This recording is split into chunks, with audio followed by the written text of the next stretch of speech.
that when you're in these kinds of situations, there's 3 things that can give you outsight, 3 shifts that you have to make, and that's what I want to focus on in the time that we have left together. One is, how can you redefine your job so that it can help you explore new competencies and make more strategic contributions? How do you extend your network so that you can connect to a broader array of stakeholders and also open up your eyes to new horizons? And the third, and I'll come back to my story when I talk about that one, is how can you be a little bit more playful with your sense of self so that you grow beyond familiar leadership styles in a way that is fun and playful and not a threat to your identity. Because often what we're talking about when it comes to developing these soft skills is not acquiring more leadership styles as you would skills or as you would accumulate tools. It's really changing who you are, sometimes in a very fundamental way. And so you need that playful sense to actually do it. I'm going to start with your job. And it's the biggest lever because we spend so much time at it. The only way we change is by tackling how we spend our time.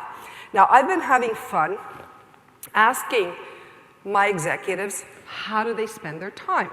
It's always very revealing, and of course, we all think that we don't necessarily make the most efficient use of our time.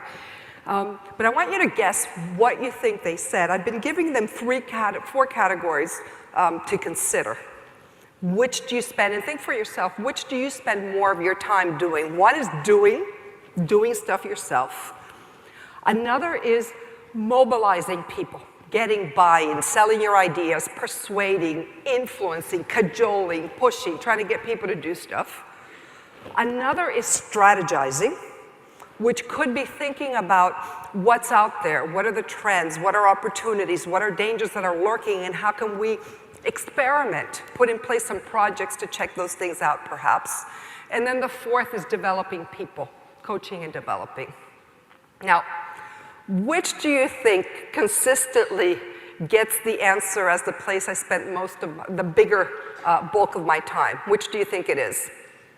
Yeah, doing. Doing. And we get this answer even with C-suite executives. Even with C-suite executives. The second one is mobilizing. Which one doesn't get that much time allocated to it?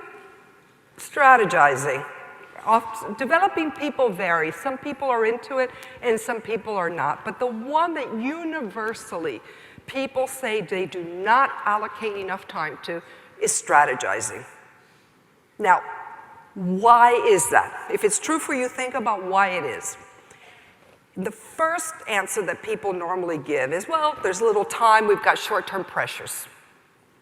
Fine, that is true for anything. That is true for anything. But why is it that when we have precious little time, we don't allocate it to the things that are our future? Why is that? And the biggest reason, when you start to scratch the surface, is because we allocate the most of our time to the things that we already do well.